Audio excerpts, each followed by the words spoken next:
আচ্ছা, আমাদের একটা ইউটিউব ভিডিও যতই ভালো হোক না কেন, আমাদের একটা ইউটিউব ভিডিওর থাম্বনেল যদি না ভালো হয়, তাহলে কিন্তু আমাদের ভিডিওতে কোনো সময় ভিউজ আসবে না।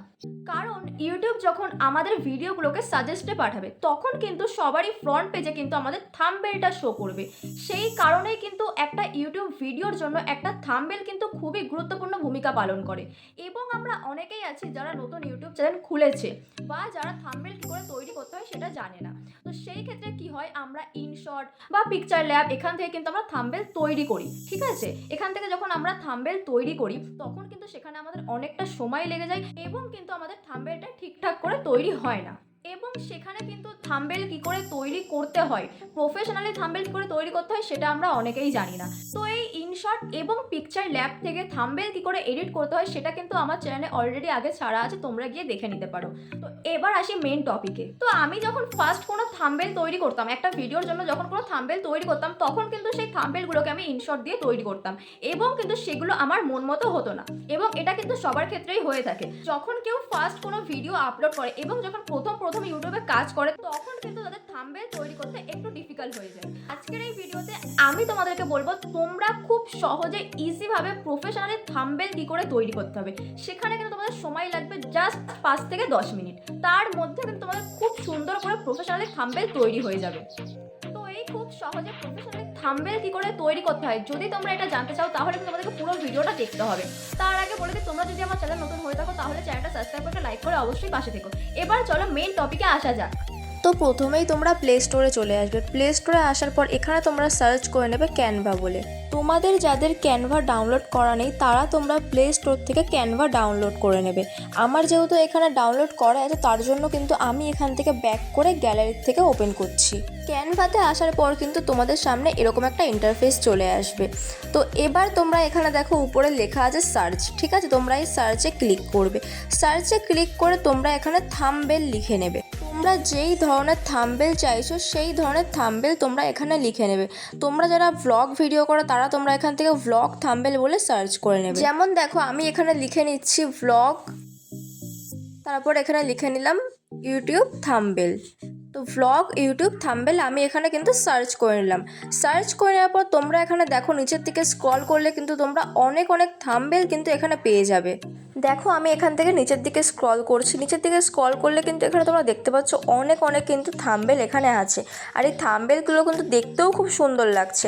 এবার তোমাদেরকে এখানে একটা কথা বলি, তোমরা কিন্তু অনেক থাম্বনেলে দেখছো লেখা আছে প্রো। এই প্রো থাম্বনেলগুলো কিন্তু ইউজ করতে গেলে তার জন্য কিন্তু টাকা লাগবে, ঠিক আছে? তো দেখো আমি এখান থেকে থাম্বনেলে ক্লিক করলাম। থাম্বনেলে ক্লিক করার পর দেখো আমি এখান থেকে তোমাদেরকে দেখিয়ে দিচ্ছি এখানে তোমাদের কত টাকা লাগবে।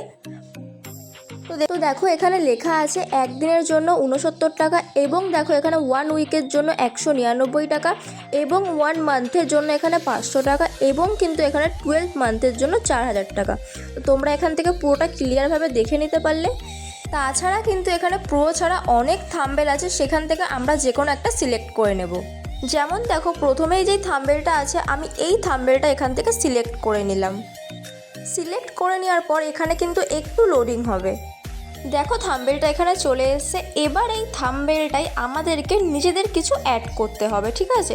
তো এবার দেখো আমি এখান থেকে এই যে লেখাগুলো আছে, এগুলোকে আমি কিছুটা ডিলিট করে দিলাম। ডিলিট করে দেওয়ার পরে দেখো এই যে ট্রাভেল ব্লগ যেটা আছে, এটাকে আমি একটু সাইজে ছোট করে একটু কিন্তু সাইড করে নিলাম। তো এবার দেখো আমরা এখানে ফটো আপলোড করব। তার জন্য আমরা কি করব, দেখো এখান থেকে আপলোড অপশানে তোমরা ক্লিক করবে। আপলোড অপশানে ক্লিক করে নেওয়ার পর এবার তোমরা এখান থেকে আপলোড ফাইলে চলে যাবে। যেমন করে আমি এখানে যাচ্ছি, তোমরা এখান থেকে কিন্তু আপলোড ফাইলে চলে যাবে। ফাইলে আসার পর তোমরা এখান থেকে ডিভাইসে ক্লিক করবে। ডিভাইসে ক্লিক করে নেওয়ার পর দেখো তোমাদের সামনে কিন্তু তোমাদের গ্যালারির অনেক ফটো এখানে থাকবে। এখান থেকে তোমরা সিলেক্ট করে নেবে। তো আমি এখান থেকে ফটোটাকে সিলেক্ট করে নিচ্ছি। সিলেক্ট করে নেওয়ার পর কিন্তু এখান থেকে একটু সময় লাগবে, একটু লোডিং হবে। তোমরা এখানে দেখতেই পাচ্ছ এখানে কিন্তু লোডিংটা হচ্ছে। তো দেখতে পারলে আমার কিন্তু ফটোটা এখানে লোডিং হয়ে গেছে। তো দেখো এবার আমি এখান থেকে ফটোটাকে সিলেক্ট করে নিলাম। সিলেক্ট করে নিয়ে আমি কিন্তু এই ফটোটাকে একটু সাইজে বড় করে নেব, ঠিক আছে? তো দেখতে পারলে আমি কিন্তু এখান থেকে আমাদের পিকচারের সাইজটা কিন্তু ঠিক করে নিলাম। তো এবার আমরা এখানে কিছু টেক্সট অ্যাড করব, তার জন্য আমরা এখান থেকে টেক্সটে চলে আসব। টেক্সটে চলে আসার পর দেখো তোমরা এখানে একটা অপশান আছে অ্যাড এ হোল্ডিং, এখানে আমরা ক্লিক করে আমরা এখান থেকে যেটা আমাদের ইচ্ছা আমরা সেটা এখান থেকে লিখে নেব, ঠিক আছে। তো যেমন দেখো আমি এখানে লিখে নিলাম আখি রয় ভ্লগ। তো দেখতে পারলে আমি এখানে কিন্তু আখি রয় ভ্লগ লিখে নিলাম। তোমরা কিন্তু তোমাদের ইচ্ছা মতো এখানে লিখে নেবে। এবার দেখো আমি যেই লেখাটা টাইপিং করেছি এই লেখাটার কালারটা একটু আমরা চেঞ্জ করব। তার জন্য আমরা কি করব, এই যে এ লেখা আছে এখানে ক্লিক করব। এখানে ক্লিক করলে কিন্তু আমরা অনেক রকমের কালার অপশান এখানে পেয়ে যাবে। তো এখান থেকে ধরো আমরা এখান থেকে এই রেড কালার যেটা আছে এই রেড কালারটাতে ক্লিক করলাম।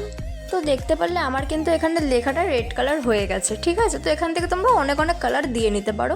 তো যেমন দেখো আমি এখান থেকে অন্য একটা কালার দিয়ে নিলাম, দেখতেই পাচ্ছ। তো এখান থেকে ধরো আমি এই ইয়েলো কালারটাতে সিলেক্ট করলাম। এখানে কিন্তু ইয়েলো কালারটা খুব একটা ফুটছিল না, তার জন্য কিন্তু আমি এখানে হোয়াইট কালারটাই রাখলাম। এবার আমরা এই লেখাটার স্টাইলটাকে একটু চেঞ্জ করব, তার জন্য আমরা এই টেক্সট স্টাইলে ক্লিক করব। এখানে ক্লিক করে নেওয়ার পর দেখো এই যে অপশান আছে দুটো, আমি এখান থেকে এই অপশানটাকে সিলেক্ট করে নিলাম, ঠিক আছে। সিলেক্ট করে নেওয়ার সাথে সাথে তোমরা কিন্তু দেখতে পারছো আমার কিন্তু এখানে লেখাটা একটু স্টাইলটা চেঞ্জ হয়ে গেছে। তো আমি এটাকে সাইজে একটু বড় করে নিলাম।